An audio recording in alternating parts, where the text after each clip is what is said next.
ದೇವಜನರೇ, ನಿಮ್ಮೆಲ್ಲರಿಗೂ ಬೇಗನೆ ಬರಲಿಕ್ಕಿರುವ ಯೇಸು ಕ್ರಿಸ್ತನ ಶ್ರೇಷ್ಠವಾದ ನಾಮದಲ್ಲಿ ವಂದನೆಗಳು. ಶಾಲೋಮ್, ನಿಮಗೆ ಸಮಾಧಾನವಾಗಲಿ. ಈ ದಿನ ದೇವರ ವಾಕ್ಯದ ಧ್ಯಾನಕ್ಕಾಗಿರುವಂಥ ವಿಷಯ ಆಸ್ತಿ ಅಂತಸ್ತು ನೆಮ್ಮದಿಯನ್ನು ನೀಡದು. ಅದಕ್ಕೆ ಆಧಾರವಾಗಿ ಜ್ಞಾನೋಕ್ತಿಗಳು 10ನೇ ಅಧ್ಯಾಯ 2ನೇ ವಚನ, ಕೆಟ್ಟತನದ ಸಂಪತ್ತುಗಳು ಪ್ರಯೋಜನವಿಲ್ಲ, ನೀತಿಯು ಮರಣದಿಂದ ಬಿಡಿಸುತ್ತದೆ. ನೋಡ್ರಿ, ಈಗ ಓದಿದ ವಾಕ್ಯ ಭಾಗದಲ್ಲಿ ನಾವು ನೋಡುತ್ತಾದವೆ, ಕೆಟ್ಟತನದ ಸಂಪತ್ತುಗಳು ಪ್ರಯೋಜನವಿಲ್ಲ. ಈ ಲೋಕದಲ್ಲಿ ನಮಗೆ ಆಸ್ತಿ ಪಾಸ್ತಿ ಐಶ್ವರ್ಯ ಏನೇ ಇದ್ದರೂ ಒಂದು ದಿನ ಅವೆಲ್ಲವನ್ನ ನಾವು ಬಿಟ್ಟು ಹೋಗಬೇಕು. ಹಲವು ವರ್ಷಗಳ ಹಿಂದೆ ಬ್ರಿಟನ್ನಿನಲ್ಲಿ ರೂಡ್ಶೆಲ್ಡ್ ಎಂಬಂಥ ಒಬ್ಬ ಶ್ರೀಮಂತ ವ್ಯಕ್ತಿ ವಾಸಿಸುತ್ತಾ ಇದ್ದರು. ಅವರು ನಮ್ಮ ಊಹೆಗೂ ನಿಲುಕದಷ್ಟು ಸಂಪತ್ತನ್ನು ಗಳಿಸಿದ್ದರು.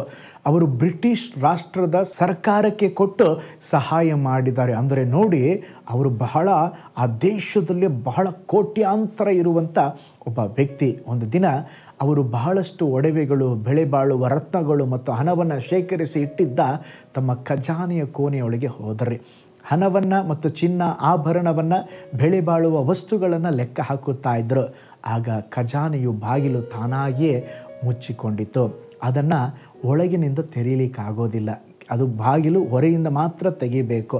ಅವರೆಷ್ಟು ಪ್ರಯತ್ನಿಸಿದರೂ ಬಾಗಿಲು ತೆರೆಯಲಾಗಲಿಲ್ಲ.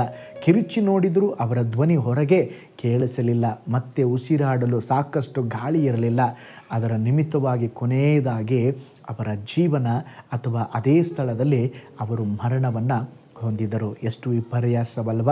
ಕೆಲವು ಸಾರಿ ಈ ಲೋಕದಲ್ಲಿ ನಾವು ಸೇರಿಸಿ ಇಟ್ಟಿರುವಂಥ ಆಸ್ತಿಗಳು ನಮ್ಮನ್ನು ಕಾಪಾಡುವುದಿಲ್ಲ. ಆ ಆಸ್ತಿಗಳು ನಮ್ಮನ್ನು ನಿತ್ಯತ್ವಕ್ಕೆ ಕರೆದುಕೊಂಡು ಹೋಗಿ ಸೇರಿಸುತ್ತದೆ ಎಂಬುದಾಗಿ ನಾವು ಯೋಚಿಸ್ತೇವೆ. ಖಂಡಿತವಾಗಿಯೂ ಇಲ್ಲ. ನ್ಯಾಯ ತೀರ್ಪಿನ ದಿನ ಬರಲಿಕ್ಕಿದೆ. ಆ ದಿನದಂದು ಮನುಷ್ಯನ ಸಂಪತ್ತು ಅವನನ್ನು ಕಾಪಾಡುವುದಿಲ್ಲ. ಅದಕ್ಕೆ ದೇವರ ವಾಕ್ಯ ಹೇಳುತ್ತದೆ, ಐಶ್ವರ್ಯವಂತರೇ, ನಿಮ್ಮ ಮೇಲೆ ಬರುವ ನಿರ್ಬಂಧಗಳ ನಿಮಿತ್ತವಾಗಿ ಅತ್ತು ಗೋಳಾಡಿರಿ, ನಿಮ್ಮ ಐಶ್ವರ್ಯವು ನಾಶವಾಗಿ ನಿಮ್ಮ ವಸ್ತ್ರಗಳು ಹರಿದು ಹೋದವೆಂಬುದಾಗಿ ನೋಡುತ್ತೇವೆ. ಸತ್ಯವೇದದಲ್ಲಿ ಕೂಡ ಗೆಹಜಿಯ ಬಗ್ಗೆ ಓದುತ್ತೇವೆ. ಅವನು ಲೌಕಿಕ ವಸ್ತುಗಳ ಮೇಲೆ ಆಸೆ ಪಟ್ಟು ನಾಮನನ್ನು ತಂದಿದ್ದ ಉಡುಗೊರೆ ಮೇಲೆ ಆಸೆ ಪಟ್ಟನು. ದೇವರಿಗಿಂತಲೂ ದೇವರ ಶಕ್ತಿಗಿಂತಲೂ ಲೌಕಿಕ ಶಕ್ತಿಯನ್ನು ಹೆಚ್ಚಾಗಿ ಬಯಸಿದನು. ಕೊನೆಯದಾಗಿ ಅವನ ಅಂತ್ಯ ಕುಷ್ಠರೋಗ. ಪ್ರೀತಿಯುಳ್ಳ ದೇವಜನರೇ, ಆಸ್ತಿಯು ಅಗತ್ಯವೇ, ಆದರೆ ನಾವು ಸಾಯುವಾಗ ಯಾವುದೂ ನಮ್ಮೊಂದಿಗೆ ಬರುವುದಿಲ್ಲ. ದೇವರು ನಮ್ಮ ಬಯಕೆಯಾಗಿರುವಾಗ ಎಲ್ಲವನ್ನು ನಮಗೆ ನೀಡಲು ದೇವರು ಶಕ್ತರಾಗಿದ್ದಾರೆ. ಆದುದರಿಂದ ನಮ್ಮ ಭರವಸೆಯನ್ನು ಹಣದ ಮೇಲೆ, ಐಶ್ವರ್ಯದ ಮೇಲೆ, ಕೆಲಸದ ಮೇಲೆ, ಅಂತಸ್ತಿನ ಮೇಲೆ ಇಡುವುದು ಬೇಡ. ದೇವರ ಮೇಲೆ ಇಡೋಣ.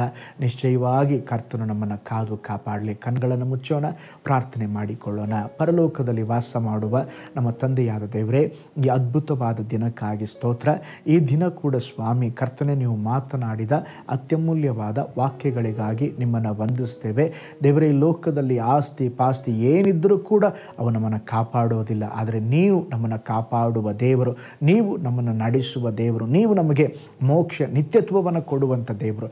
ನಿಮ್ಮ ಮೇಲೆ ಭರವಸೆ ಇಟ್ಟು ಜೀವಿಸುವುದಕ್ಕೆ ನಮಗೆ ಸಹಾಯ ಮಾಡಿರಿ, ಆಳ್ವಿಕೆ ಮಾಡಿರಿ. ಈ ದಿನ ಒಂದು ಜಯವನ್ನು ಕೊಡ್ರಿ, ಬಿಡುಗಡೆಯನ್ನು ಕೊಡ್ರಿ. ನಿನ್ನ ಮಕ್ಕಳನ್ನು ಬ್ಲೆಸ್ ಮಾಡಿರಿ ಯೇಸುವಿನ ಹೆಸರಿನಲ್ಲಿ ತಂದೆಯೇ, ಆಮೇನ್, ಆಮೇನ್. Praise the Lord. ಕರ್ತನು ನಿಮ್ಮನ್ನು, ನಿಮ್ಮ ಕುಟುಂಬಗಳನ್ನು ಧಾರಾಳವಾಗಿ ಆಶೀರ್ವಾದ ಮಾಡಲಿ. ದೇವರನ್ನ ಆತುಕೊಂಡು ಜೀವಿಸೋಣ. God bless you all.